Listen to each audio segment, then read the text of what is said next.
বারুইপুরে 11 বছরের এক শিশুর নৃশংস ধর্ষণ ও খুনের ঘটনার প্রতিবাদে এবং দোষীদের দৃষ্টান্তমূলক শাস্তির দাবিতে মালদায় ফের পথে নামলেন মহিলারা। সোমবার রাত আনুমানিক 8টা নাগাদ রাত দখল দিন বদলের পক্ষ থেকে মালদা শহরের পোস্ট অফিস মোড়ে বিক্ষোভ ও প্রতিবাদ সভার আয়োজন করা হয়। হাতে প্রতিবাদী প্ল্যাকার্ড ও মোমবাতি নিয়ে বহু মহিলা কর্মসূচিতে অংশ নেন। তারা অবিলম্বে অভিযুক্তদের গ্রেপ্তার করে ফাস্ট ট্র্যাক আদালতে বিচার সম্পন্ন করে কঠোরতম শাস্তির দাবি জানান। পাশাপাশি নারী ও শিশুদের নিরাপত্তা নিশ্চিত করতে প্রশাসনের কাছে আরও কার্যকর পদক্ষেপ গ্রহণের আহ্বান জানান। প্রতিবাদকারীদের বক্তব্য, এ ধরনের নৃশংস ঘটনার পুনরাবৃত্তি রোধে দ্রুত বিচার ও দৃষ্টান্তমূলক শাস্তি একমাত্র পথ। শান্তিপূর্ণ এই প্রতিবাদ সভায় বিভিন্ন স্তরের মানুষও সংহতি প্রকাশ করেন। বলছি, আজকে আপনারা ফোয়ারা মোড়ে কি নিয়ে প্রোটেস্ট করলেন? বারুইপুরে পরশুদিন যে নৃশংস বিভিন্ন ঘটনা ঘটেছে, 11 বছরের মেয়েটি নৃশংসভাবে খুন করা হয়েছে, ধর্ষণ করা হয়েছে, তার প্রতিবাদে আজকে আমাদের সভা। সেই সাথে ঘটে যাওয়া সমস্ত ধর্ষণ এবং যে পিতৃতান্ত্রিক মানসিকতা মানুষকে একদম এইরকম পৈশাসিক ঘটনা ঘটাতে উদ্বুদ্ধ করে, তার বিরুদ্ধে আমাদের আজকে এখানে সভা।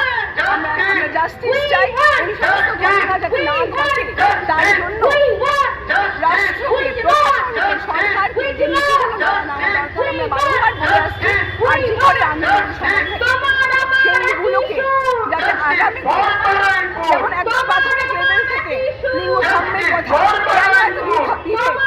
একটি বাচ্চা মেয়েকে যার যৌন করে তৈরি হয়নি এখনো, তাকে 3 জন মিলে ধর্ষণ করে খুন করেন, এইরকম মানসিকতা কি করে তৈরি হয়? পরিবার সমানভাবে দায়ী, রাষ্ট্র দায়ী। রাষ্ট্র থেকে বাচ্চাদেরকে সেইভাবে সেই পরিকাঠামো দিতে পারছে না, পরিবার সেই পরিকাঠামো দিতে পারছে না, সমাজ সেই পরিকাঠামো দিতে পারছে না বলে এই ঘটনাগুলো ঘটছে। আমরা এটাই মনে করি, তাই আজকে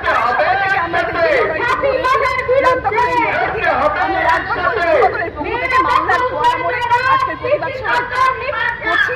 এই সাথে জানিয়ে রাখি, মালদাতেও এরকম একটি ঘটনা ঘটেছে, সেই ছেলেটিকে আজকে ধরা হয়েছে। সেই ঘটনাতেও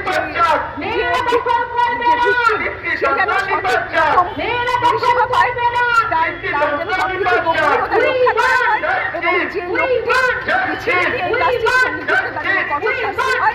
এবং এছাড়াও আপনারা জানেন আগে মানিক চকে একটি ঘটনা ঘটেছে, সেখানে আমরা জানি বাড়ির লোক ঘটনাগুলো চেপে যায়।